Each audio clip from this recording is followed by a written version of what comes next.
Good afternoon, everyone, and welcome to another edition of our rolling Route 66 show coverage.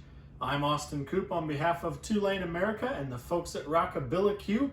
Like to welcome you to day 12 as we dive into Arizona's Route 66. Before we do that, a few of you asked me, what is Rockabilly Q? Well, glad you asked. That is an excellent series of events in Charleston and Florida. Car show, food, music, rockabilly, pinup culture, everything you could want in a fun show. So if you live anywhere near the Carolinas or Florida, this summer be looking for those events near you.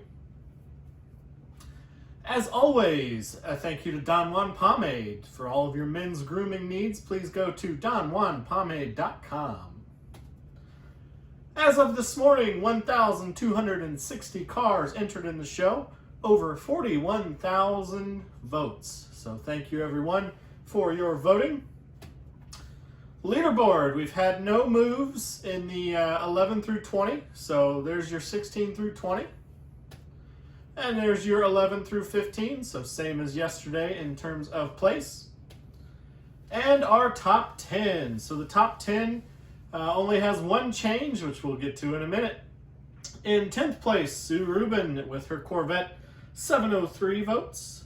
In 9th place, Dennis Vaughn, 735 votes. 8th place, Tom Norskoff with 837 votes. In 7th place, Brian Bush with 922 votes.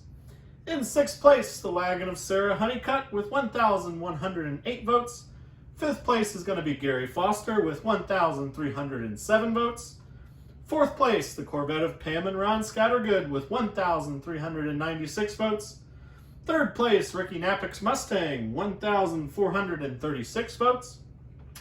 And sliding back to 2nd place, we've got Scott and Connie Bosey with 2,821 votes. So we've got quite a dogfight for the number one spot. And today, climbing back on top is JC Galloso's Trans Am with 2,873 votes. So as you can see, those 1 and 2 places very much in flux. So keep those votes coming in.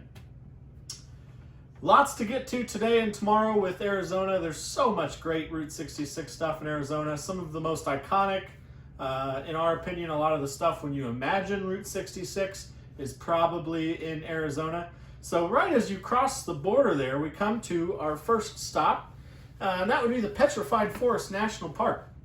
I'm going to warn you ahead of time, my pictures are not going to do it justice. It's often kind of a overlooked national park, but absolutely wonderful.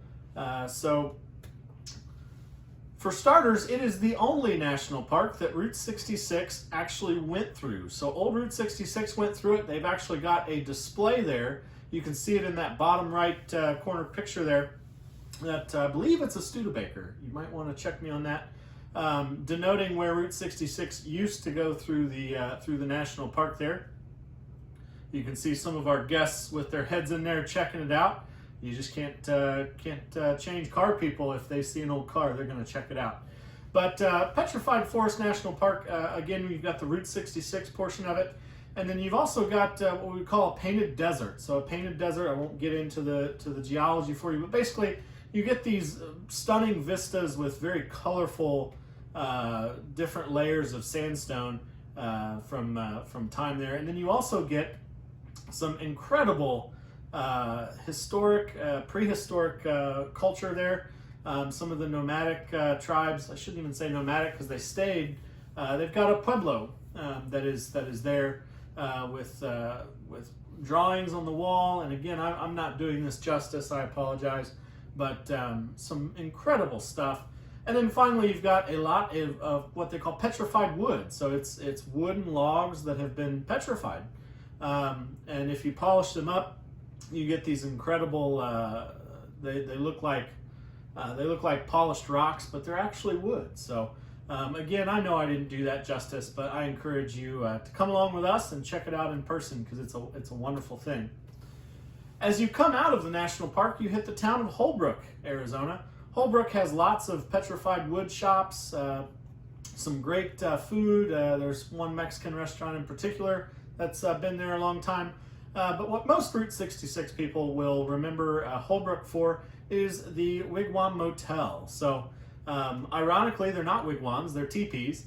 But of course, this was the inspiration for the Cozy Cone. Not Cozy Cone. The motel in the movie Cars. So there are two of these type hotels on Route 66. We'll talk about the second one when we get to California. But always a popular place to stop in and get pictures. They've got a little gift shop. And of course, if you'd like, you can spend the night there. Moving on down the road, we come to Winslow, Arizona. And if you are a Eagles fan, I don't need to tell you any more about Winslow, Arizona, because you know where this is going. So they literally have a spot on Route 66 there called Standing on the Corner Park. And you can, yes, stand on the corner in Winslow, Arizona. They've even got a flatbed Ford and a couple of statues of Glenn Frey there. So the iconic Jackson Browne song made legendary by the Eagles. Of course, there's speakers downtown playing that song pretty much on loop. There's also some great gift shops, coffee shop, La Posada Hotel is there, so some other stuff in Winslow to check out as well. Moving on down the road a little bit, we'd come to Jack Rabbit Trading Post outside of Joseph City. The sign is pretty iconic. Most people have recognized that sign. Again, that makes an appearance in the Pixar movie Cars. Excellent gift shop, excellent stop, lots of fun stuff to take pictures with.